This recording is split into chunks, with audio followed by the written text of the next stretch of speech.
Welcome back to Movie Recaps. Today I will show you an action, adventure, fantasy film from 2020, titled Monster Hunter. Spoilers ahead. Watch out and take care. It is said that there are new worlds out there, hidden from the perception of our senses.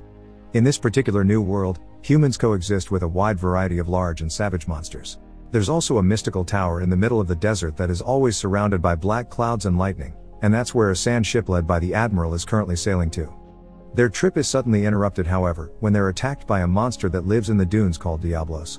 It tries to knock over the ship by pushing it with its giant body, so the Admiral rushes to the wheel and tries to steer the vessel out of the monster's way. The escape is successful, but sadly, when trying to rescue Handler from falling off the ship, the hunter falls instead and is left behind in the desert. On Earth, Captain Natalie Artemis and her security team formed by Lincoln, Marshall, Dash, Steeler, and Axe, are searching for a missing team of soldiers in the desert. The only clues they have are a recording of their SOS message and the wheel tracks on the road that suddenly come to a stop, as if the vehicle that left them had disappeared in thin air. There are also some mysterious rock markers near the road with symbols they cannot read. Suddenly, a dark storm appears in front of them, moving at a frantic speed. The team gets on their vehicles in order to escape as the storm hits all the mysterious markers with lightning, making the writing on them glow up. No matter how fast the team drives though, the storm is faster and soon reaches their cars, engulfing them inside a portal as the vehicles fall off the edge of a cannon. The cars are pushed by the wind, they roll and turn over and over, throwing the people inside off their seats. When they finally land and the soldiers come out, they notice the storm has backed off and is floating above a mountain area with various structures that aren't on their maps. This desert they find themselves in is full of sand dunes as well, which should be impossible because the nearest dunes should be 20 clicks away. All their electronics are fried, and not even their compass is working, so they decide to try to return back to base by navigating using the sun.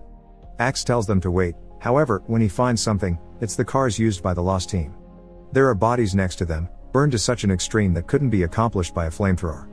There are other things around, glass shards, which indicate something exceedingly hot having melted the sand, and empty bullets, which means the dead soldiers defended themselves from something. Yet whatever it was, it hasn't left marks on the sand. Getting worried about whatever it is that caused this, the team gets back on their cars and leaves the area, unaware that Hunter is watching them through his spyglass. But they stop again when they find one more mind-blowing thing, a giant animal skeleton, bigger even than a dinosaur. Taking advantage of their stop, Hunter shoots an arrow at them, and the soldiers respond by opening fire until Artemis grabs the arrow and asks them to stop. It only has chalk on it, a warning signal. At that moment, Diablos surges from the sand and begins chasing the squad as they try to escape on their cars. No matter what they shoot at it, it is impervious to all of it, and eventually it comes close enough to hit one of the cars and knock it over a couple of times, killing Axe. Steeler manages to run away before the car gets crushed and jumps on the jeep with the others, but they don't manage to get too far before Diablos knocks over this car as well and impales Steeler with his tusk.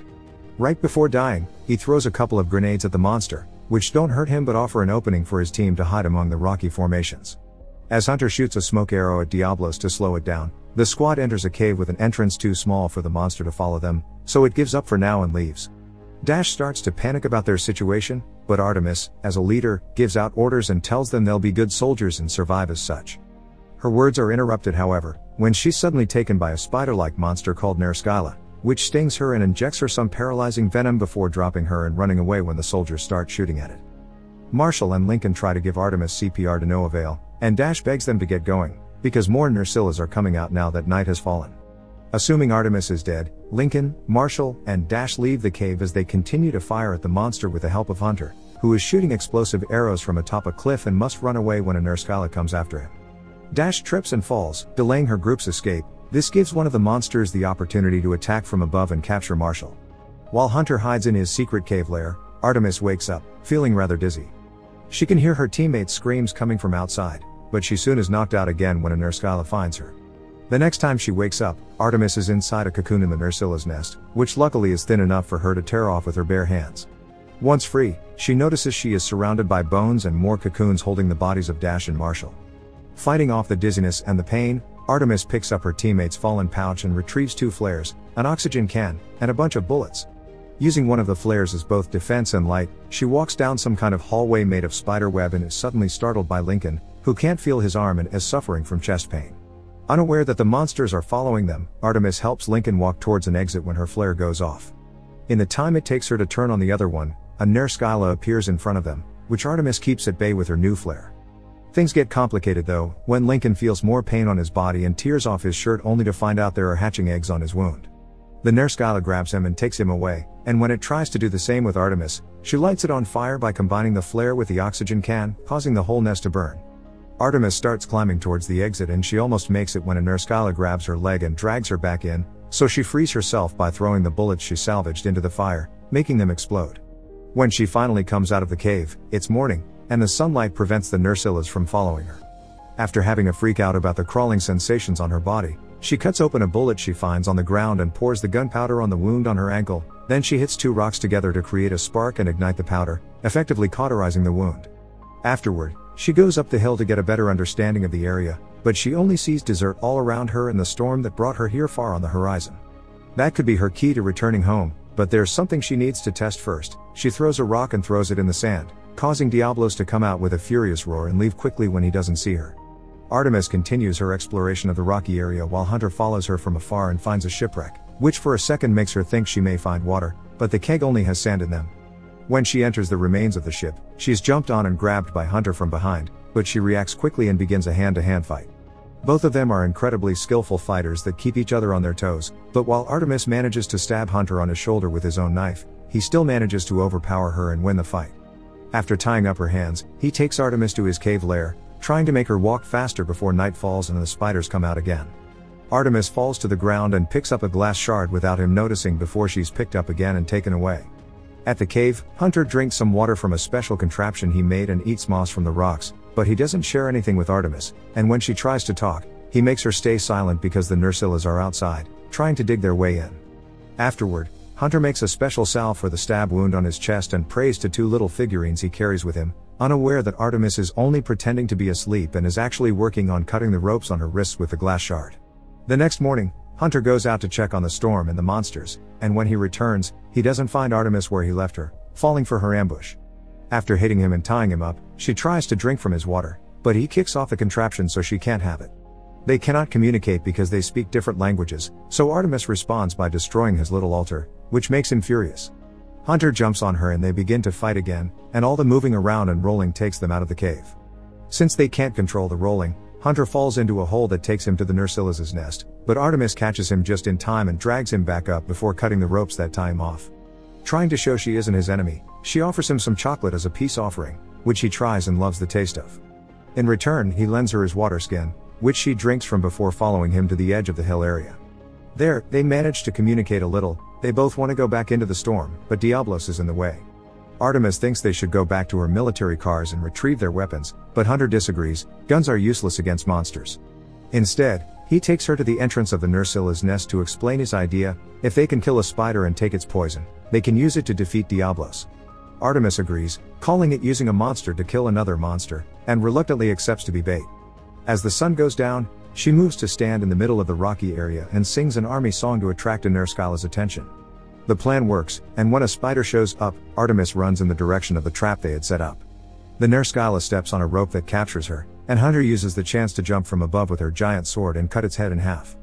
They also cut off its stinger, which they take back to the lair before more Nersyllas come after them. At the cave, after sharing a little silly moment, Hunter explains to her that the figurines represent his family, who are now dead. The next day, they start getting their plan ready. The insides of the Nerskylla stinger are wrapped around an arrow. They build a trap at the shipwreck, and Artemis is given armor and weapons to train with. One is similar to a grappling hook, the other one is a set of dual blades that can be lighted on fire when pressed together. When the time comes to execute the plan, it goes quite well at first. They release a makeshift catapult that sends a keg flying and it lands in the middle of a dune, causing Diablos to come out at a safe distance from them. Artemis and Hunter start running towards her army vehicles with Diablos chasing after them, but they are forced to stop when the monster hides under the sand. Hunter decides to act as bait while Artemis goes to retrieve her weapons, but during his run, he accidentally drops the pouch with his family figurines. When he comes back to pick it up, Diablos take the chance to come out and knock him off. Hunter wastes no time and shoots the venomous arrow right into its eye. This enrages Diablos and makes it go faster after him, but Artemis distracts it by shooting the car's machine gun. Diablos is starting to feel dizzy because of the venom, but bullets are still not enough to hurt it, so it comes closer and knocks over the car after Artemis hides in it. The monster continues to follow her when she gets out, and Hunter takes advantage of this distraction to jump on its head and impale his sword in the middle of it. Sadly, it doesn't go deep enough, so Diablos shakes him off his body and sends him flying until he hits the other car. There's still a chance to finish it though, so Artemis shoots her hook at Diablos' head so when it moves, it raises her with it, helping her land on top of it. She pushes the sword and finishes what Hunter started, effectively killing Diablos at last. Since Hunter is still unconscious, Artemis picks up as many supplies as she can find from the cars and cuts off a piece of the monster's hard skin to make a makeshift stretcher and drag Hunter across the desert with her.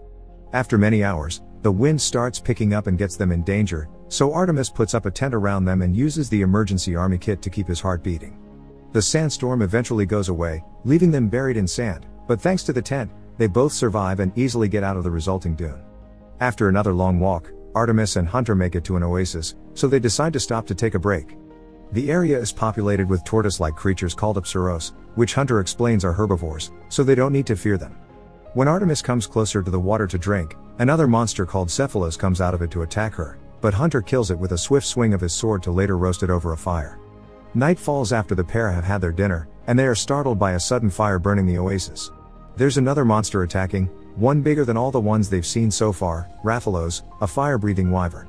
A group of scared Apsaros comes in a stampede, trying to escape from Rathalos, and Hunter manages to sneak away, but Artemis falls to the ground in the middle of them. She thinks she's going to be crushed when suddenly, a figure appears in front of her. It's the Admiral, swinging a sword on fire to keep the Apsaros from coming closer. Artemis stands up and activates the fire on her dual blades to follow his example while Hunter makes it to the edge of a cliff. He also almost gets run over if it wasn't for Handler, who appears hanging from a rope to pick him up and take him away from the edge. When all the Apsaros are gone, Artemis thanks the Admiral for his help, and he surprises her by speaking English right before knocking her out with a punch. She wakes up moments later inside a cage in a ship while the Admiral's crew watches her. They're sent away by Hunter, who obviously feels guilty about her confinement, but there's nothing he can do about it. After he's gone too, Artemis notices there's a hatch on the floor of her cage, so she uses the bench to destroy the lock, open the door and sneak into the kitchen. When she tries to steal a knife, she's startled by the Admiral's cat-like companion and official chef, the Palico, who doesn't let her take anything. It is then that Hunter arrives with good news: Artemis is free now. He takes her to see the Admiral, who apologizes to her for the misunderstanding and removes her shackles before explaining why he did so in the first place. The Admiral is afraid of her world and what it could do to this one. Artemis isn't the first one that has crossed over, and it was from previous visitors that he picked up her language. The thing responsible for all this is the Sky Tower, which lies at the peak of the mountain surrounded by the storm. It's a remnant of an ancient civilization, pretty advanced and dangerous. These ancients knew how to travel between worlds, but they're extinct now because technology turned on them, and the Admiral suspects Earth may have something to do with it. They're on their way to investigate the tower, but Rathalos is a dangerous obstacle. The Admiral proposes that if Artemis helps them defeat them, they'll help her get home in return, so of course Artemis accepts. The crew leaves for the mountain at dawn, and they make it to the tower after a long, arduous climb. The Sky Tower is standing on lava, and they think that's what powers it, allowing it to control the storm and create a gateway to her world which looks rather unstable. As soon as they take some steps towards the tower, they find glass shards on the ground, meaning Rathalos is close.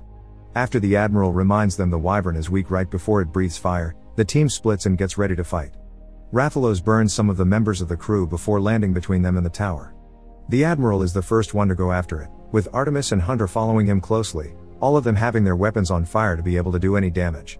Other crew members try to help as well, but Rathalos pushes them away while the tower starts lighting all the special markers around it, matching the ones Artemis had seen in her world. While they do manage to land a couple of hits, their damage isn't enough to take down the creature.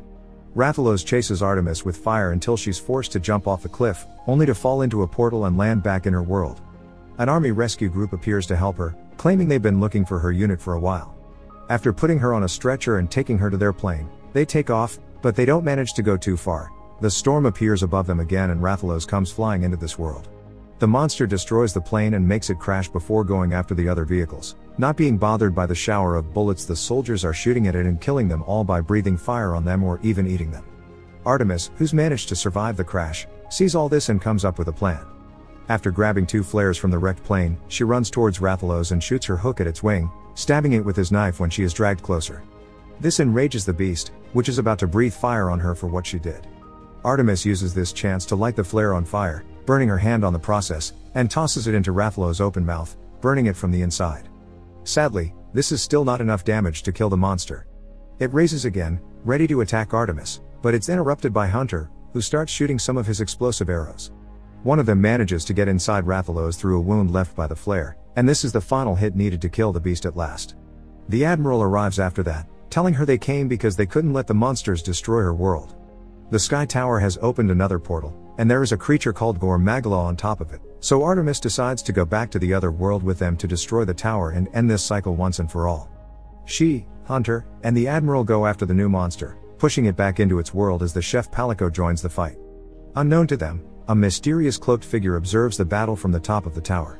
Make sure to subscribe and turn on notifications so you can watch more videos like this. Thanks for watching.